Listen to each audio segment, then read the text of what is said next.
tatlo nagkakapit sa inyo na asahan natin ang Panginoon sa inyo sa atin.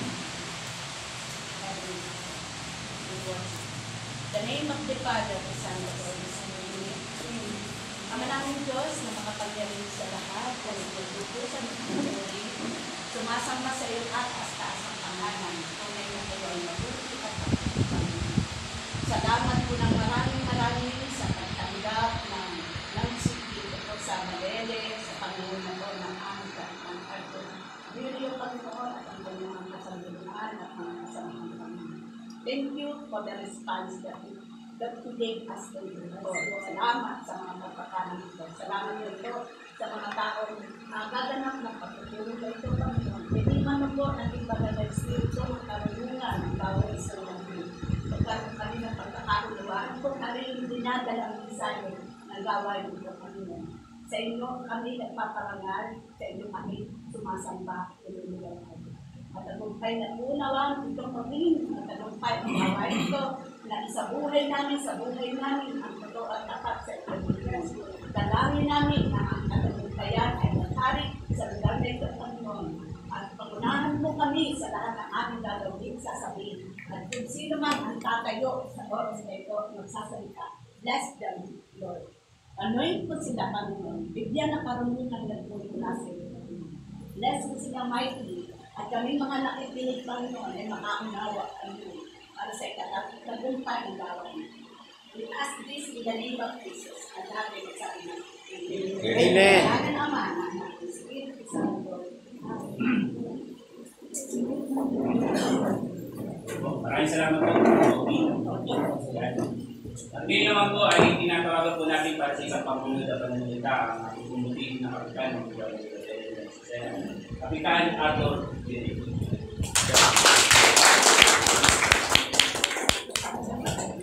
Salamat po marami.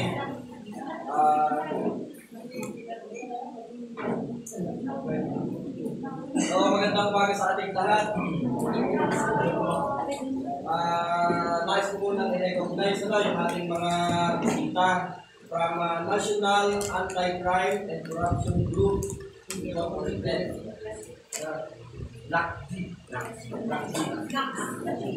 Ang hindi ko alam, ano yung relation ng NACG sa patrol police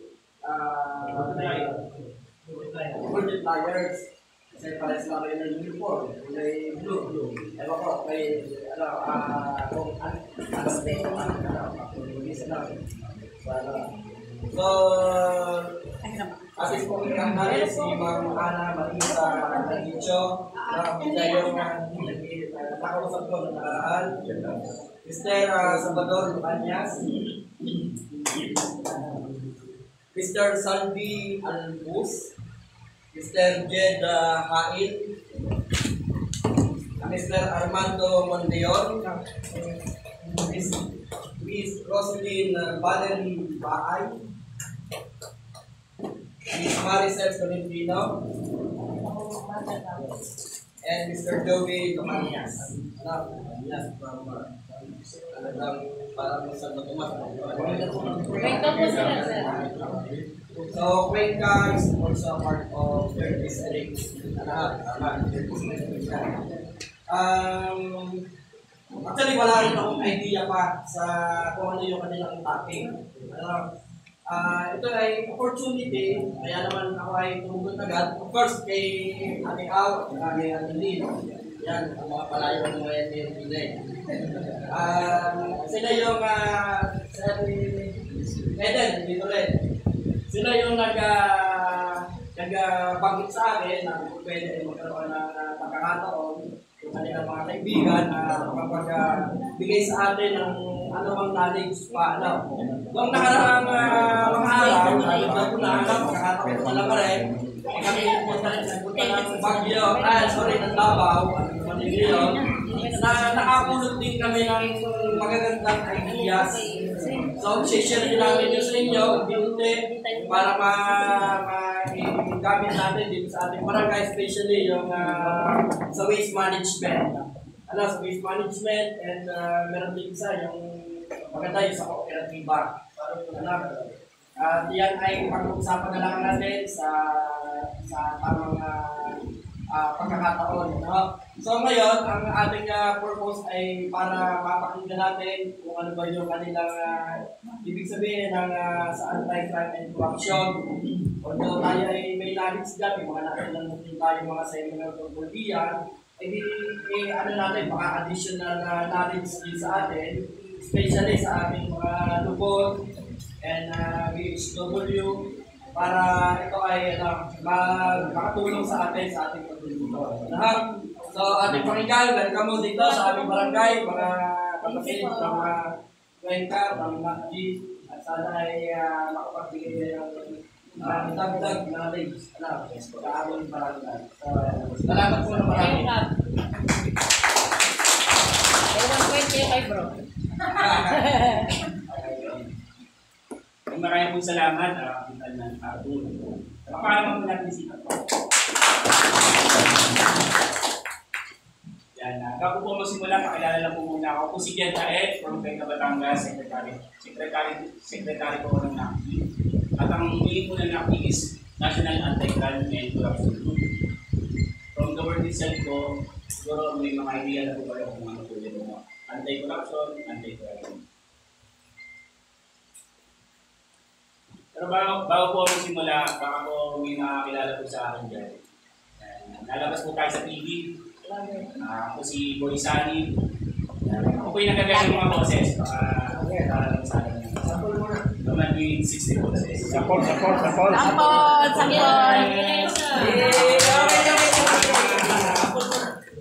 Sige, sampol po. Ako yung gumagaya ng Mark Logan, Gasabel Gas, yan po ng PJ. But example lang po, pampagana lang. Okay. My dear now, please welcome Mr. Ted Pailo. At service lamang po, wala akong personalan po, research. At mayroon po kasama natin si Mr. Gas. Sino at ano? Yan ang dapat na pakatutupan. Kaya sa bawat kaso, matutugan na aming kamay. Dadaling kayo ng ABS-CBN Soko sa mismong sentro ng investigador. Mark Logan, pasok! Wala akong personalan, kwentuhan lang. Meron akong kwento. Ating to, pilit kinakikot, pilit sinusundokan. Mark Logan, ABS-CBN News. Okay na po ba tayo? Sa nangkilang po yan. Meron kaming konting handa sa inyo para ako. So, dako na po tayo sa NACI. NACI is our organization advocates anti-crime and corruption that actively engages each member in support of government initiatives and capacity building. This organization of fully dedicated volunteers against all forms of criminality and lawlessness, equipped and empowered as guardians of the community. So, madaling sabi po, kaya po na ginagawa niyo po, public service. Wala nito. Kami po bilang sumali dito, kami po yung mga volunteer din po para po makatulong sa ating komunidad na maisan po o malanasan po ang ating krimen na nangyayari po sa ating paligid at sa mga korupsyon po lalo din po ang alala na naman.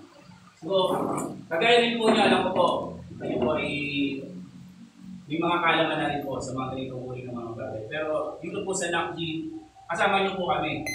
Nasupuin po ang criminality po at ang corruption.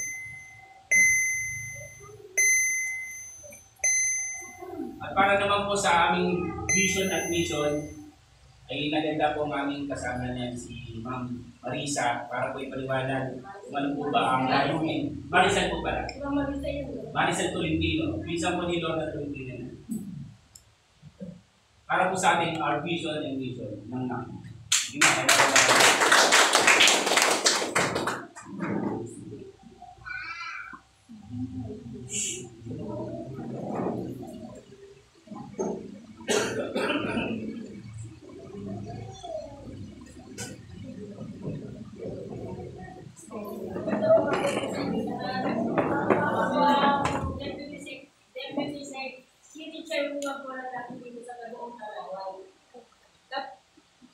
sarili ko. Kaya hindi na po namin nakakasama, pero sila ay paano sa ang isip ko lang natin ay as empowered force multiplier and PNP deputize will help maintain peace and justice and integrity as the power to investigate and file claims against any corrupt government employees elected Ang isip ko lang ay bilang isang force multiplier o magrepresenta o i-acknowledge ng PNP, i-acknowledge sa PNP. Handa po kami tumulong o magpanagiling na kapayamaan sa tanong nagtapat na integridad. Ay kapangyarihan din po kami mag-imbestiga at pagsama ng mga kaso laban sa mga na nasa gobyerno, nangangalalman o itinalala. Ito po ang mission po ng at ang mission naman po ng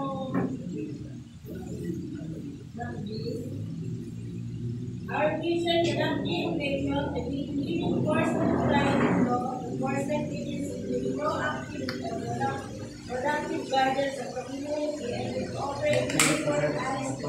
The government service rehearsal to the policies will all be model. Ang vision ko rin natin ay bilang kasunod ko na isang bilang force multiplier na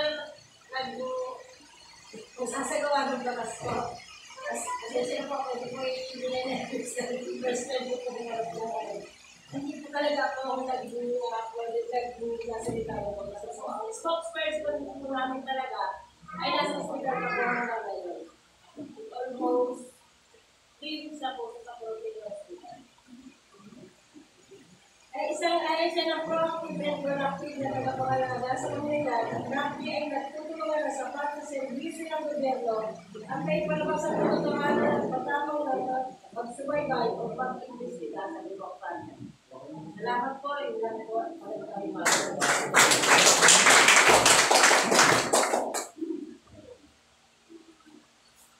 Ano ko lang panawa-nawa ito po kayo? Kanina naman po. Pag may mga tanong po, pwede po tayo tayo. Kasi sir, pero dumako naman po tayo sa aming purpose. We operate as a unified organization of volunteers from all walks of life to empower the community we serve in partnership with the government agencies and other entities in order to build a just, peaceful, and progressive society in the country. So, parang ganoon din po yun. Kung binanggit ko po yung kanina po. Objectives naman po natin is to extend assistance to all law enforcement agencies in their all forms of anti-crime activities. Parang nagbibigay po tayo ng parang dagang assistance sa ating po mga kapulisan, ganyan po. Siyempre, alam ko naman po nangyayari, siguro may mga students na po kayong ganyan din, na kayo po mismo ay nagiging parte po para masolve po yung ating krimen na nasasalunga po natin sa daan. Siguro may mga ganun. Ang nakti po, ganun din po yun. Parang aware po dapat ang isang nakti sa nangyayari sa kanyang paligid. Para po malunasan po natin o mabawasan po natin ang criminality rin po dito sa ating lugar. Lalo na po sa Batangas. Baga, meron po tayong pag-uusap, pagmamalasakit sa bawat isa po sa atin. Ang pangalawa naman po ay to help improve the community watch system. Yung pagiging bantay po sa paligid. Ganun na din po yan. May ko sa una. Pangatlo naman po, to help develop, organize, and operate a nationwide community relation. Siyempre, nagkakaroon po tayo ng ugnayan sa bawat isa na may isang layunin. At yun po yung layunin natin na makatulong po. At pangapat naman po, to promote, encourage environmental and socio-economic development. So, hindi lang po tayo tungkol sa crime or corruption, pero din po tayong ginagawa para makatulong naman po sa pagluto po ng ating kalikasan, makatulong po sa kapaligiran po natin. Diyan na po kayo, gawa ng nga po nabanggit po ni Mama Lisa, yung po ang aming leader sa hospital. Pagdating po gano'n, ituloy pa rin po ang laban namin. Walang kami po inahasa pa lamang, kami pinahit pa rin. Kasi ang nakita naman po, ibagong ano pa lang po. Kami po ay nasa level pa lang din po ng pag-aaral. So, isa po, pero para lang po sa kalaman ng lahat, ako po ay bagong member pa lamang po. May imanan pa lang po.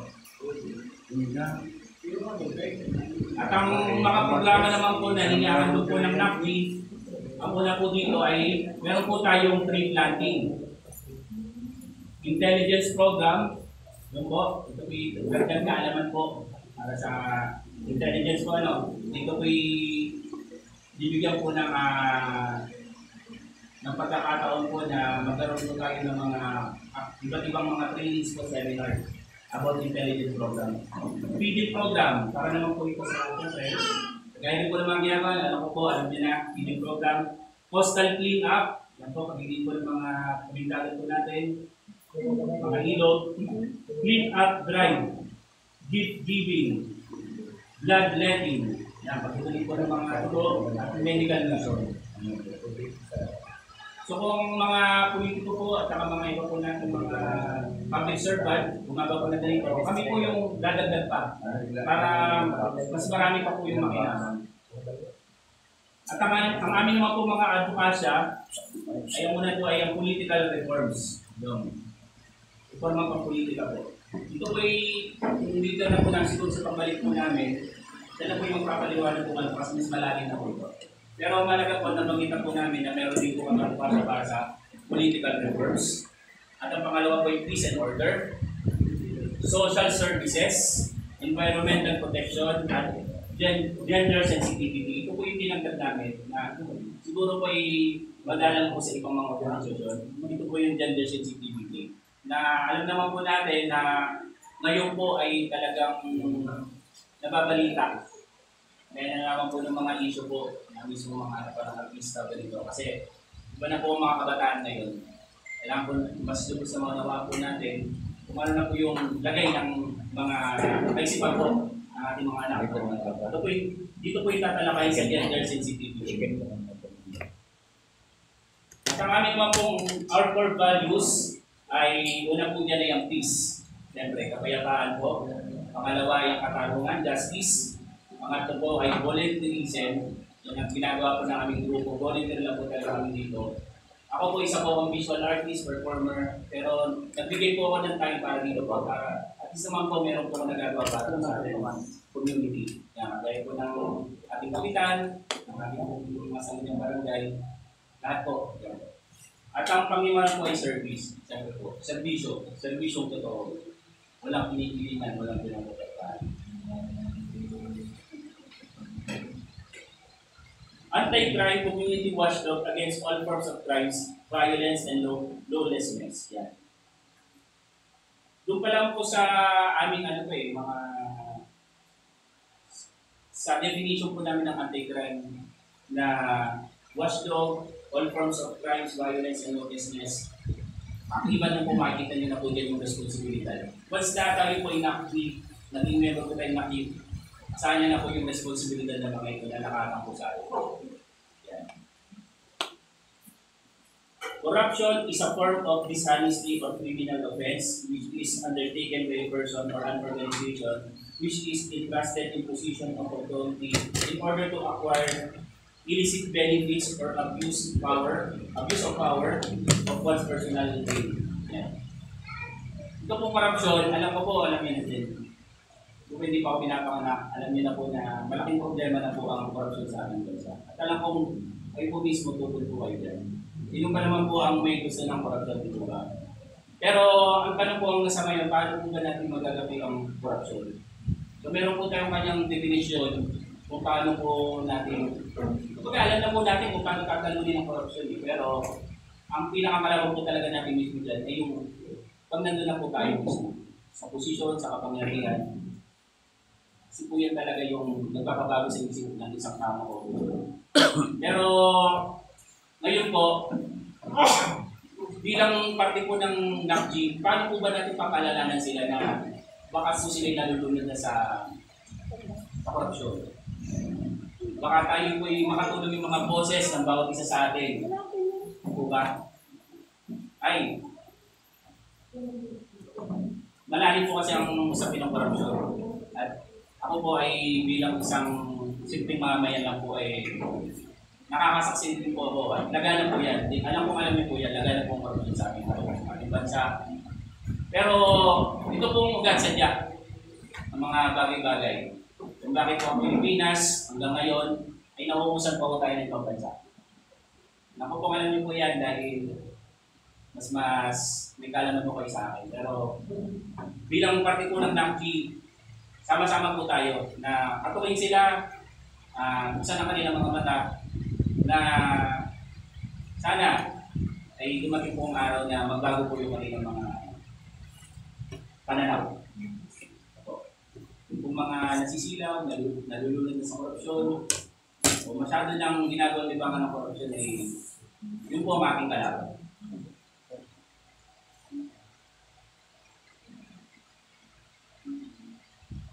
Ang National Anti-Crime and Corruption Group ay isang political at non-profit organization na binubuo ng mga task forces na nagtatrabaho sa labas ng iba't ibang ahensya ng pamahalaan upang maitaguyod ang kapayapaan at kaayusan at labanan ang mga krimen at korupsyon sa lahat ng anyo nito sa ating bansa. Yan. Ay bago lang po ipagpatuloy,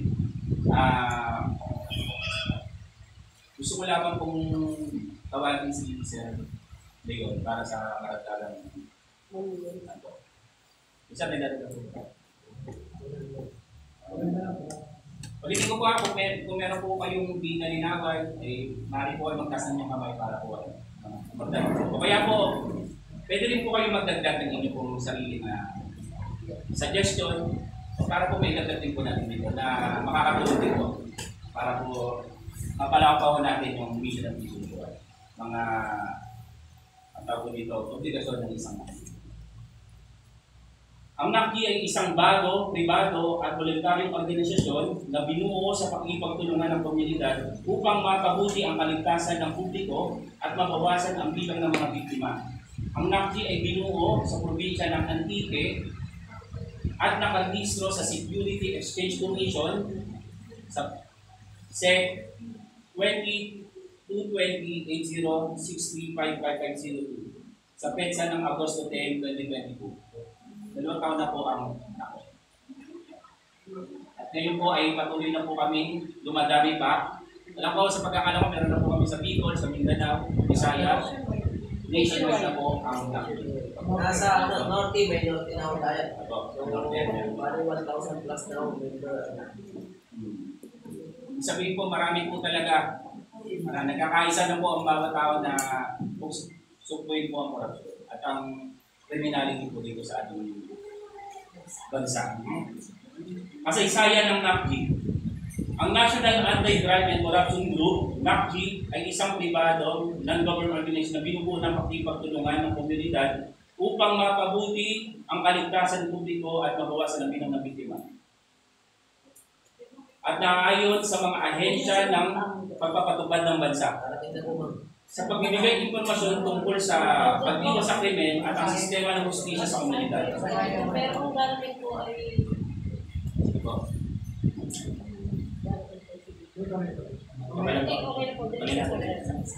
ang NACG ay lumilikha ng mga programa at alyansa ng mga mamayan na nagtatrabaho sa lahat ng mga ahensya ng gobyerno. Ito po yan. May mga member po kami. May police, teacher, may abogado, engineer. Po, may mga member po kami. Sa pamagitan ng NACG, ang komunidad ay nagkakaroon ng mga kaalaman tulad ng personal na proteksyon, seguridad sa tahanan, lahat ng uri ng pag-uulat ng krimen, edukasyon sa kalikasan, micro-economy ng mga programa sa pagpapaulan ng tao kapayapaan. Yan po. Nabanggit po sa amin ng aming leader na magpo-provide po kami ng training, seminar po, mga self-defense po yun, ganyan. na makakatulong po. Siyempre, kailangan po natin yung mga ganon. Kasi pag nakainkwentro po tayo ng, siyempre, halimbawa, hold up o ano, alam po natin i-handle yung sitwasyon. May nagkakalaman din po. Self-defense o kaya po ay, lalo lang sa kapabalikan. Yan. Pag po tayo nalalagay sa alanganin, alam po natin yung ating gagawin, alam po natin yung ating tatawagan, yan po, para hindi tayo mapahama. Sa mga aksidente rin po, meron po tayong training dyan, mga first aid.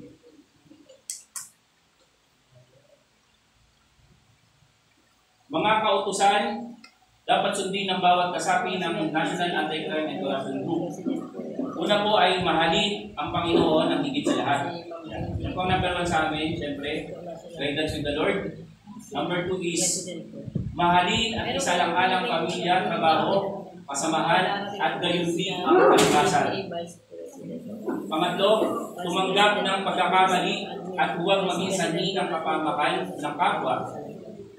Isa puso ang kabutihan ng lahat at iwasan ang pagsisiraan. Huwag bigyan ng puwang sa kapwa, member ang intriga poon, init selos at inggit. Huwag maging sanhi na pakibahagi sa anumang maguluhan, personal. Hindi ko na po ito isa-isayin pa dahil alam ko naman po, in general, alam niyo naman po ito. Ito po yung talagang ano na pwede, common sense na lang po. Yung tungkol po sa paggalang po sa kapwa, kanyang mismong karapatan ng bawat isa, paggalang sa karapatan ng bawat isa. Pero, kagaya po ng NAPG nga po, isa rin po yun sa mga iniingatan natin. Magkaroon po ng alitan sa pagitan po ng bawat isa, na nagiging sabihin po ng malalang po rin.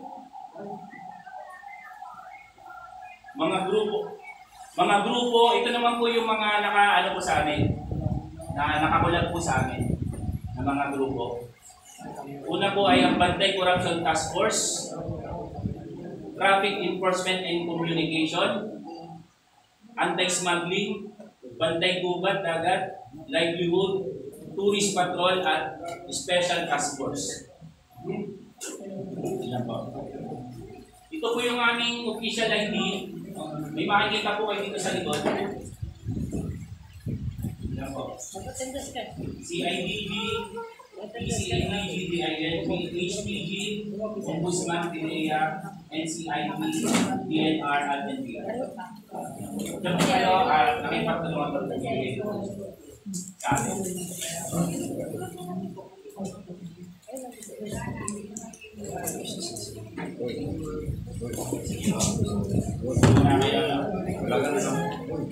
Okay, ang NAPG ay accredited at kakibat ng iba't ibang ahensya ng pamahalaan. Anong pamahalaan po ito? Una, Department of Interior and Local Government, DILG po. Kakibat po natin yan. Philippine National Police, PNP po. Alam po nila to. National Bureau of Investigation, or NBI. Highway Patrol Group, HPG. Ombudsman, Commission on Human Rights, Philippine Drug Enforcement Agency, or PIDEA.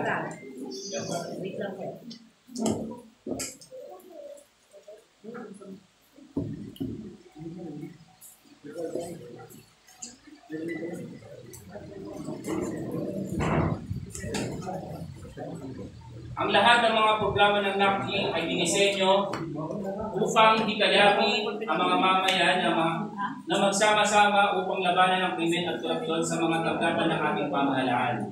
Bukod dito, ang ilan sa mga programa ng NAPG ay pagpatrol sa kanilang pamayanan, pagtulong sa pagpapatupad ng batas tulad ng Philippine National Police, Philippine Drug Enforcement Agency, PIDEA, iba pang mga ahensya na may kinalaman sa pag-alis at pagtigil sa krimen sa pamamagitan ng voluntaryong serbisyo.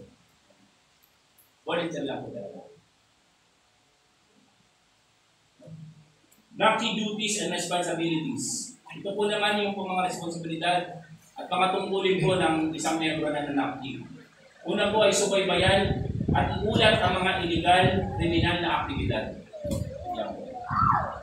Tumulong at makipag-ugnay sa mga ahensya ng pagpapatupad ng bansa, lalo na sa Philippine National Police, sa kanilang anti-crime drive laban sa karahasan sa kriminal at iba pang mga krimen na may pagbabanta sa buhay ng lahat ng mamayan ng bansa. Tulungan ang mga makipagtulungan sa nasasakupan ng ahensya ng gobyerno kung may kalamidad at sa iba pang nasasakupang lugar. Sumangguni at i-follow up ang mga reklamo. Tulungan mapabuti ang sistema ng pagpapatakbo ng mga organisasyon sa buong bansa. Yun. Nalampasan ko po ito, ang malaking bagay po ito, yung sumangguni at i-follow up ang mga reklamo. Alam ko po, siguro na-encounter niyo din po yun na pag nagpapalaw po tayo, siguro sa ibang kadahilan, hindi po agad-agad po tayo nakakulan. Pero kami po, handa po kami tumulong po.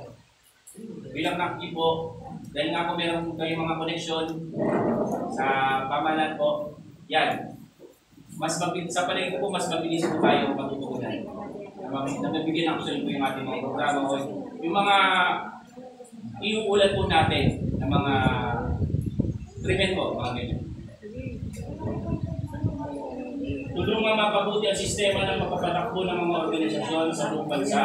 Tulungan ang pagbuo, patayos at pagpapatakbo ng mga organisasyon sa buong bansa upang maisulong ang pag-unlad ng kapaligiran at socio-ekonomikong kaunlaran, ipatupad ang citizen arrest na ibinigay ng batas. Ito po mga malalim na po yun. Siguro po pag namigyan muli kami ng unang pagkakataon, makasama na po namin yung aming founder na si RSP. Mas mabibigyan po tayo ng mas malalim na pagpapaliwanag po tungkol dito sa, lalo po dito sa citizen arrest. Naku po, malalim po na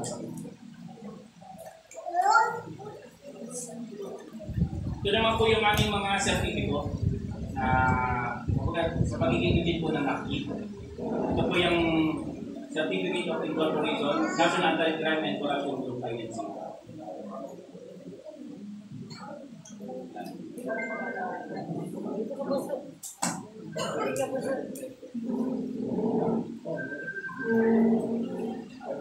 So yun po, pero di ba sir, meron po tayo, Pamarisa, meron po tayo page na po. I-page po tayo. Wala po kung wala dito. Kaya secretary ko padating pa po lang. Meron po dito. Yun po sa mga dagdag informasyon pa po, makakatulong din po sa social media para mas makilala niyo pa po kami. Bisita po kami sa page po natin. NACG. Hindi nyo pwede po kayo tingnan nyo rin po yung mga nagagawa namin po doon. Mga picture po kami doon na kung saan po kami napunta. Nung last time po, nandito po kami sa Loyola Gardens. Kasi namatay po si Sir Ricky Casaba. Yung po yung presidente ng sa Baga. Opo, pero ano rin po siya, member din po siya. Member po namin siya.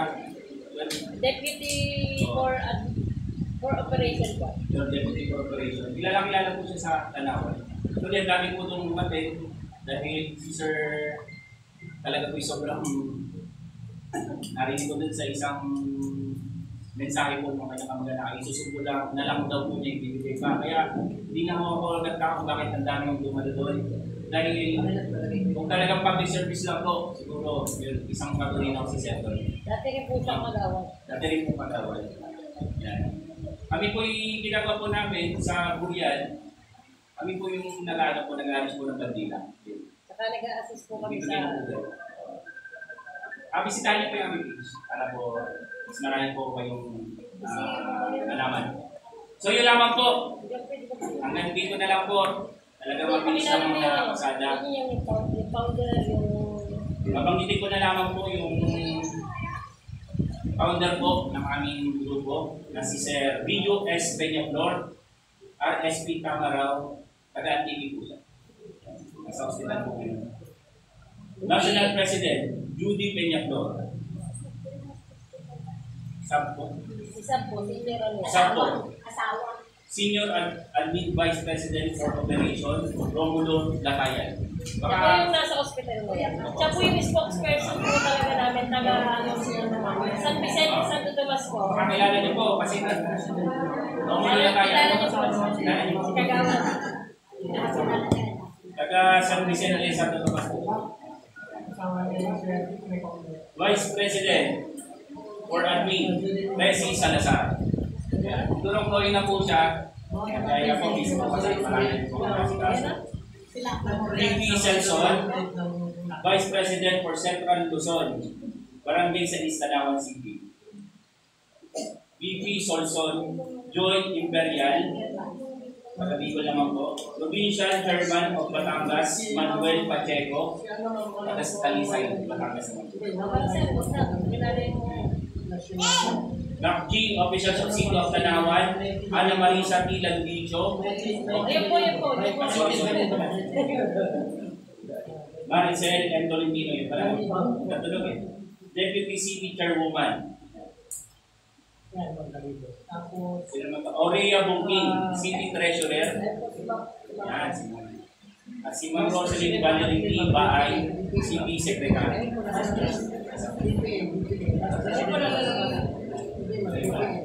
Yung Sa isa lang ang posisyon na kwenta. Municipal na kwenta para ulitin ko po ang po si General Secretary po sa Cuenca. Naman po si Joey Luganyas, Treasurer. At si Sir Mon Leon, amin pong President. Chairman ng Cuenca. sila po. Si mga miyembro po namin ay si Salvador at si Saldi. So yun lang po, mabilis lang po talaga na pasada dahil alam mo naman po na matagal yun na rin mong ginagawa itong bagay. Siguro po, kung meron naman nung naidagdag dito, siguro ilan lang din po. Pero ang malinaw lang po doon ay kami po ikakapin ninyo. At kami po handang tumulong at magabay din po. Lalo na po may tungkol sa krimen po at sa korupsyon. Kaya kung meron din po sila. Ano po? Napansin ko lang. National Anti-Crime Corruption. Pero more on social services ang ginagawa ko. Tapos hindi malinaw kung ano gagawin natin sa anti-corruption. Ang gagawin ko sinabi na kumikaya ka tayo na ano bang ibang pwede natin gawin? Ayun po, hindi ginagawa ko sa tao naman po yun. Hindi po, kagaya po sinabi ko kanina, wala pa po siyang mas malayo na. Yung mga programa ko kasi, nandun po kay President. Eh, since na ito po yung bago pa lang po na yan na ano po ito ay introducing. Nakaset na. Eh ngayon po, hindi sa hindi nasa pangyayari po ang aming President. Siya po dapat talaga magsasalita. Kaya sana nga po, ulit po kung mabibigyan po kami ng pangalang pagkakataon na bumalik kasama na po ang aming founder, eh para mas mapaliwan ko mas malalim yung programa na po mismo. Mas maganda Paano po isa sa katibaran? kung si Sab po, si Sir Robo Lorataya, siya po talaga yung spokesperson namin.